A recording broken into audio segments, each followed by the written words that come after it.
Wife had an affair and asked for an open marriage so she could keep seeing him, so I played along for months while getting evidence of her neglecting our children and filing for divorce and custody. Hello everyone. I'm using a throwaway account for obvious reasons. My name isn't really Mark, but it will do for this. I'm 35 years old. My wife, who I'll call Sarah, is 33. We have been married for 10 years and together for 12. We have 2 children, a daughter, Lily, who is 8, and a son, Tom, who is 6. I am writing this, I think, to try and impose some order on the chaos that has erupted in my life over the past 48 hours. Perhaps writing it to strangers will provide some clarity, or at least a sounding board. My professional life for the past 12 years has been as a senior project manager with a large commercial construction firm.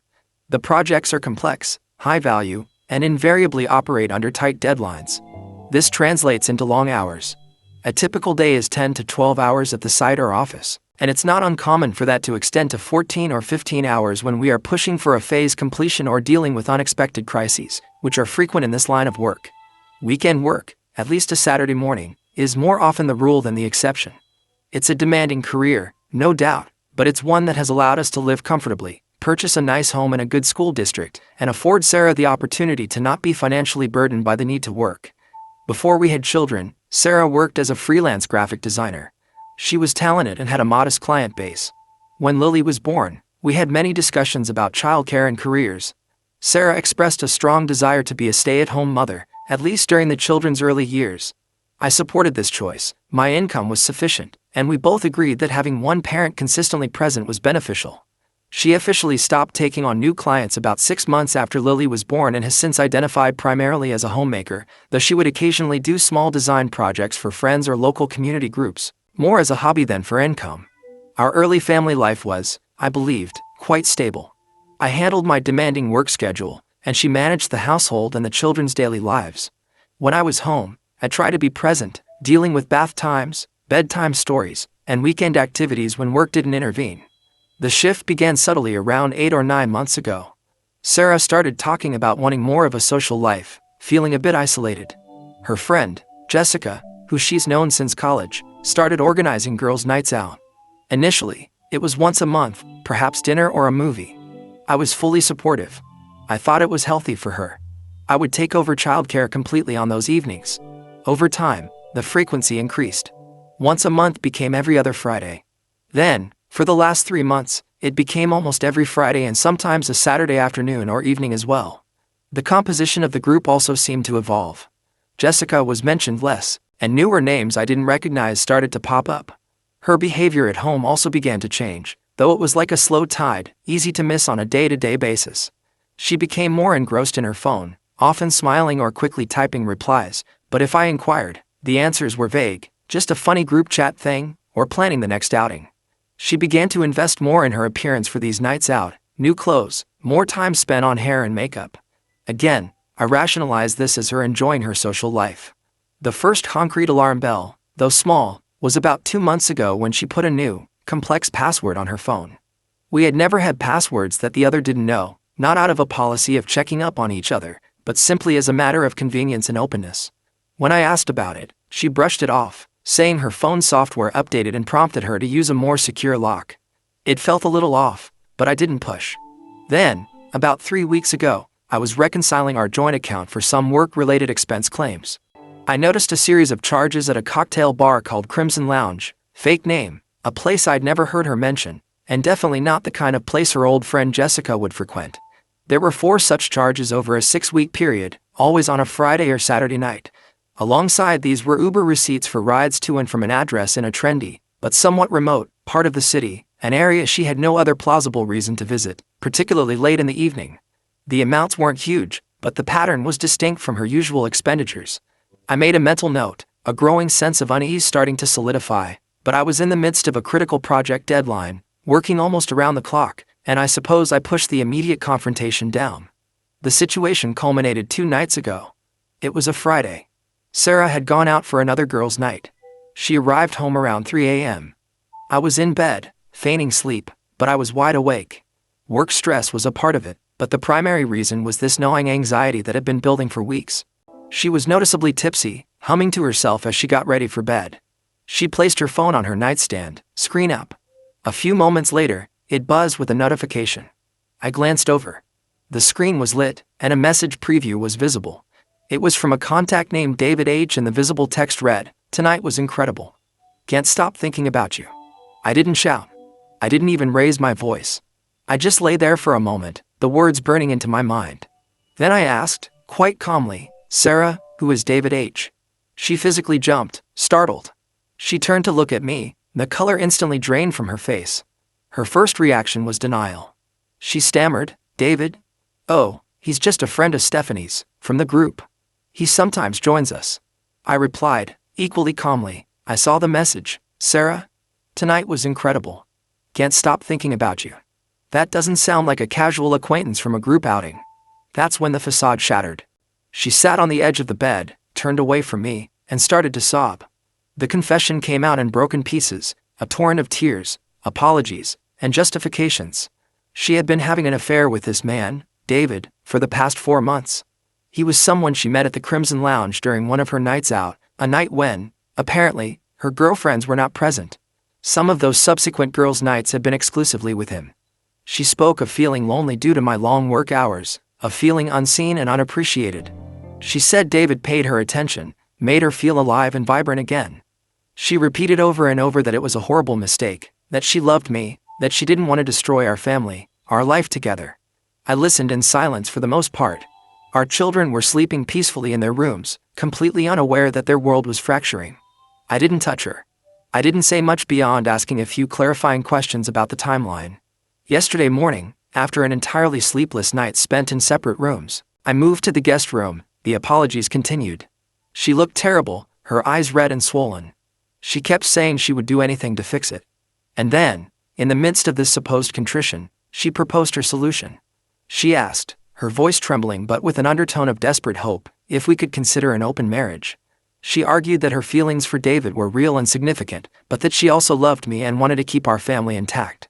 An open marriage, she suggested, would allow her to continue her relationship with David honestly, and I would be free to pursue other connections too, if I desired. She framed it as a progressive, mature way to handle a complex emotional situation, a path to avoid the destructive route of divorce. I was speechless. It felt as if she was asking for my permission to continue her affair, to formalize it, to somehow absorb this other man into the fabric of our lives. I told her I needed time. I couldn't give her an answer. So, here I am now, in my small home office, the door closed. Lily and Tom are watching Saturday morning cartoons downstairs. Sarah is moving around in the kitchen, her presence a constant, heavy weight. She's trying to act normal for the children, but it's a very thin veneer. My mind is racing. What are the implications? How do I even begin to address this? My immediate, visceral reaction to the open marriage idea is revulsion, but I am also trying to think strategically. What if saying no outright leads to her leaving immediately? What about the children? My priority has to be their stability and well-being. I work punishing hours. How would I manage as a single father? The thought is overwhelming. Has anyone ever been presented with such a scenario? An affair, followed not just by a confession, but by a request to integrate the affair partner into the marriage structure? What are the first steps I should take? Update 1. It has been 3 weeks since I shared my initial situation here. The outpouring of comments, advice, and private messages was overwhelming, and I want to express my sincere gratitude. Reading through so many different perspectives, some harsh, some empathetic, some brutally practical, helped me cut through the initial fog of shock and pain. It made me realize that while my specific circumstances felt unique and isolating, the underlying themes of betrayal and difficult choices are unfortunately common. Several recurring questions and points for clarification came up, so I'll address those first. Many asked if there were prior signs of unhappiness from Sarah or if we had considered therapy before this. Looking back, her increased desire for girls' nights and some general comments about feeling stuck in a rut could be interpreted as signs. However, she never communicated deep dissatisfaction or loneliness to me directly in a way that suggested our marriage was in serious trouble. Whenever I asked if everything was okay, or if she wanted to talk, she would usually say she was just tired or stressed from the kids. We had not considered therapy. I genuinely believed, perhaps naively, that we had a fundamentally strong, if sometimes stressed, marriage. Her apology, as I mentioned, was filled with tears and self-recrimination, but its proximity to the open marriage proposal retrospectively tainted its sincerity for me. It began to feel less like true remorse for the betrayal and more like regret for getting caught, followed by a quick pivot to her desired outcome, keeping her affair partner without losing the stability of her marriage and family. She described her feelings for David as something that had taken her by surprise and that she was terribly conflicted, believing an open arrangement was the only path that didn't involve shattering everyone's lives. The most consistent piece of advice, and the one that resonated most strongly with my need for concrete action, was to consult with a lawyer. I scheduled an appointment within 2 days of my original post. I found a reputable family law attorney through a bar association referral. That 1-hour consultation was possibly the most clarifying and empowering hour I've had in months. The lawyer was direct, professional, and explained the legal landscape of divorce, custody, and financial settlements in our state. She advised me, irrespective of any reconciliation attempts, to begin meticulously documenting everything: Sarah's behavior, my involvement with the children, financial expenditures, and any communication regarding her affair or the open marriage proposal. She explained that such documentation could be vital in protecting my interests and, crucially, the children's interests, should divorce become the path forward. She also discussed the potential implications of an open marriage agreement on divorce proceedings, noting it could complicate matters but that evidence of pre-existing infidelity and current conduct would still be highly relevant. After that meeting, and after days spent rereading comments here and thinking through the wreckage of my marriage, I arrived at a difficult decision. The notion of an open marriage, particularly one initiated by infidelity and so clearly weighted in Sarah's favor, was something I could not genuinely accept. However, an immediate, aggressive confrontation or outright rejection of her proposal also felt risky. I worried she might become more secretive, or that it could trigger a rash decision on her part that would negatively impact the children before I was prepared. So, I formulated a plan, a strategy that my lawyer acknowledged as a reasonable, if emotionally taxing, approach in the short term. 1. I informed Sarah that I was willing to consider her open marriage proposal. I chose my words carefully.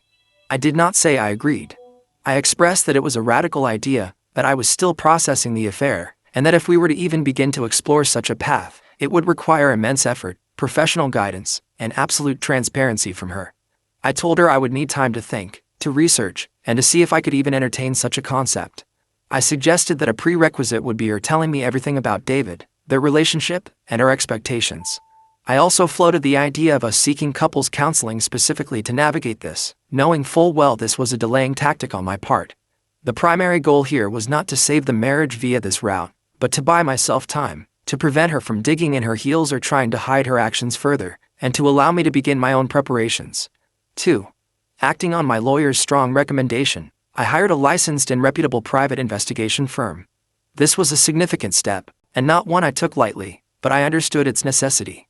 Their brief was to discreetly document Sarah's activities, specifically her meetings and interactions with David, her time spent away from home, particularly when she was supposed to be caring for the children, and any general conduct that could be construed as neglect of her parental responsibilities or misuse of marital assets. They began their work approximately 2 weeks ago. The cost is considerable, but I view it as an investment in securing a fair outcome for myself and my children. 3. I have become incredibly diligent about documentation.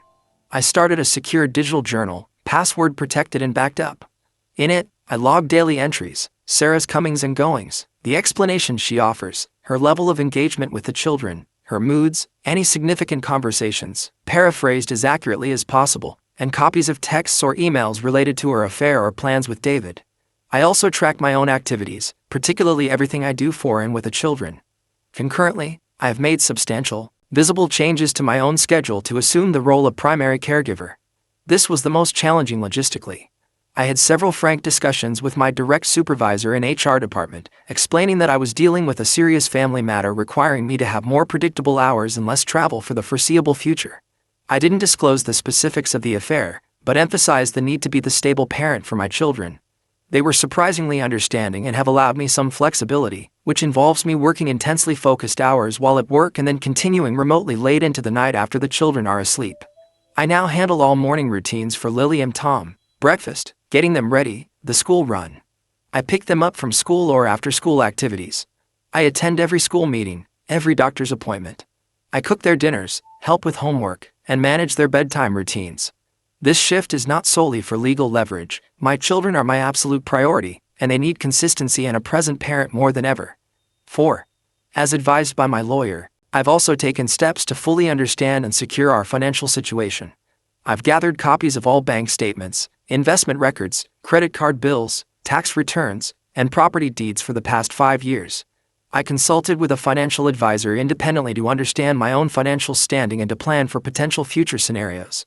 I opened a separate bank account in my own name for my salary deposits moving forward, though I continue to contribute to joint household expenses from our existing joint account, monitoring it closely for any unusual withdrawals by Sarah. Sarah's reaction to my statement that I would consider her proposal was one of relief. It was as if a massive weight had been lifted from her shoulders. She genuinely seems to believe that I am open to this idea in our lives. As a result, she has become startlingly open about her ongoing relationship with David. She will casually mention, "Oh, David and I are planning to try that new XYZ place on Friday," or "David had a really stressful day at his office." Hearing his name, spoken so freely in our home, is a constant, jarring reminder of the situation. It takes a significant amount of self-control to maintain a neutral expression. She has made no substantive moves towards the transparency or trust building I mentioned as conditions. Her version of transparency is simply informing me of her plans with him, seemingly expecting my approval. The private investigator has already provided several updates. They are professionals and have been discreet. Their initial reports confirm frequent meetings between Sarah and David, both during daytime hours when she is ostensibly running errands. They have photographic evidence of them together at restaurants, parks, and entering and leaving a specific apartment building, which they believe to be David's residence. More concerningly, they have documented 2 instances in the past week where Sarah delegated childcare to a hastily arranged babysitter, once for Tom's after-school soccer practice pickup and once for an evening when she told me she was going for an errand, while she was observed meeting David. These instances are being meticulously recorded. My increased involvement with Lily and Tom has been the one genuinely positive development in this mess. They have responded well to the consistency and my focused attention. Lily, who is quite perceptive, has commented a few times, "Mommy goes out a lot now, and you pick us up from school all the time. Daddy, I like that." I've kept my answers vague and reassuring, avoiding any negative comments about Sarah. The truth is, it's exhausting. I am essentially functioning as a full-time single parent while juggling a high-pressure job and the immense emotional strain of this duplicitous existence. Sleep is a luxury. The atmosphere within our home is deeply surreal. We are roommates who share children and a history. Sarah is often buoyant, almost cheerful, seemingly unburdened now that her secret is out and she believes a path has been cleared for her to have what she wants.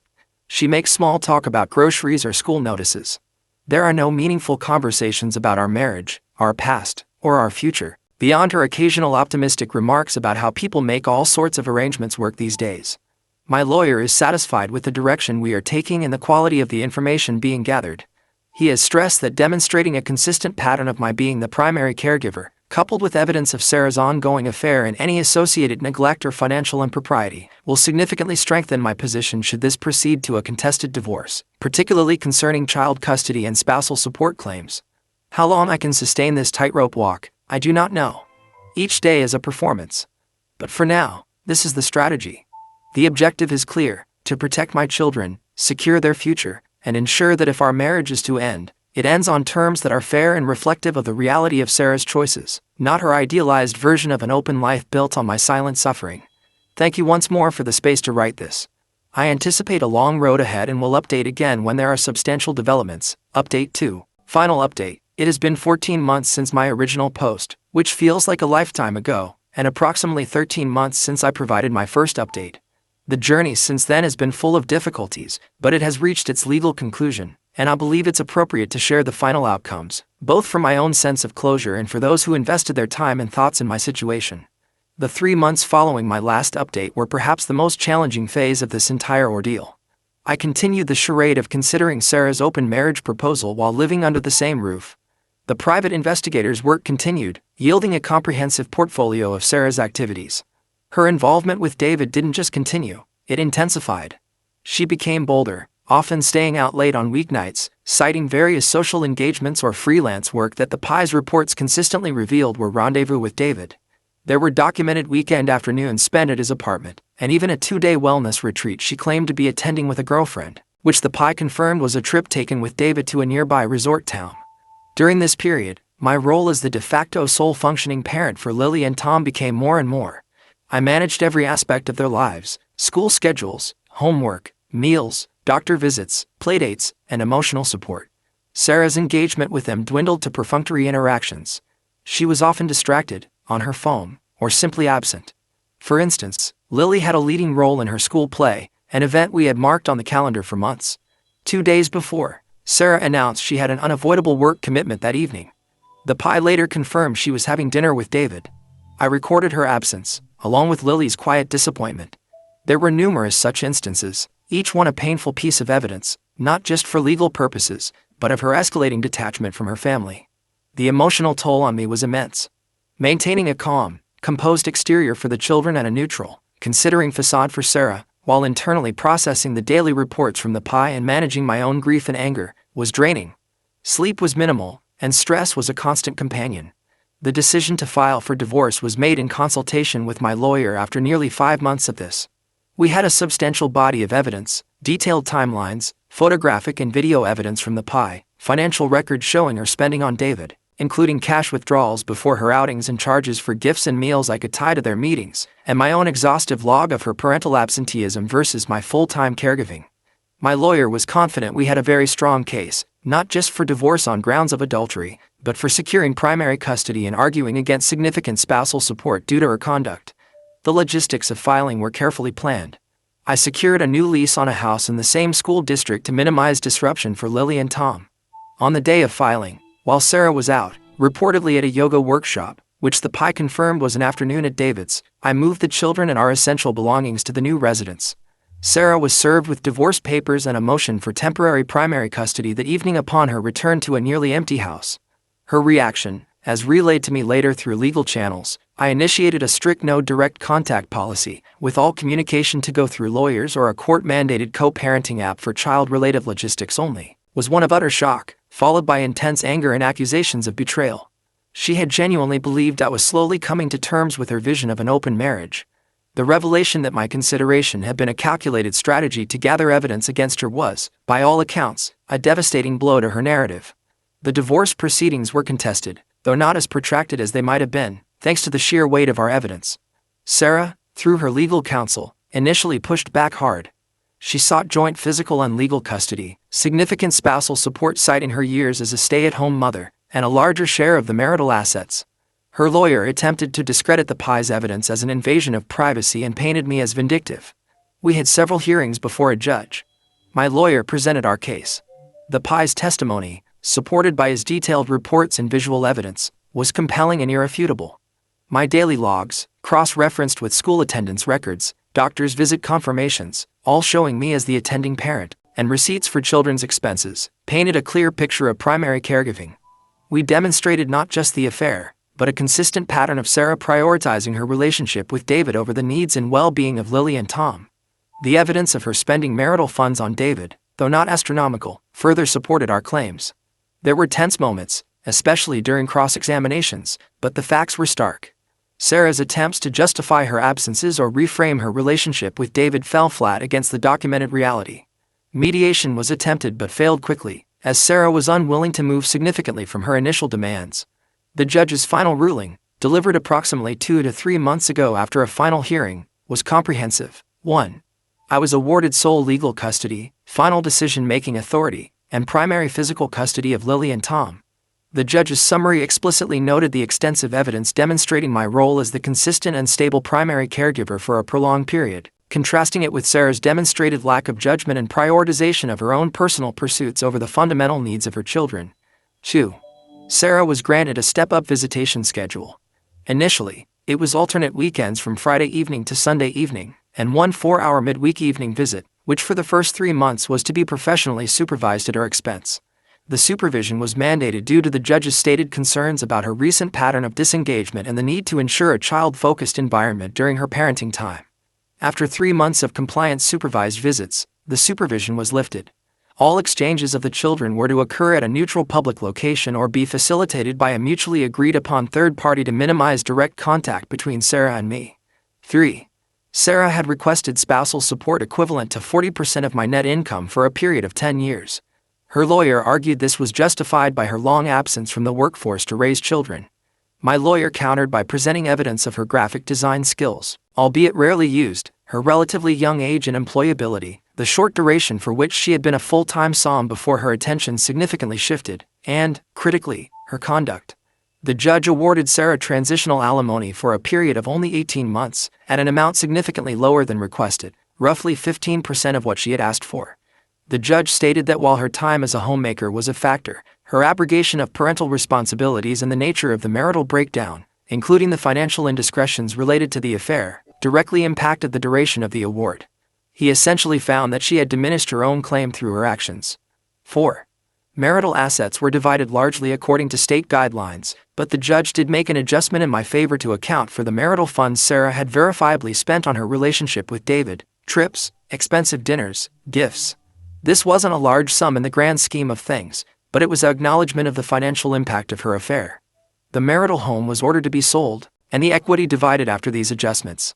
I used my share to secure the down payment on my current house and establish a stable financial base for myself and the children.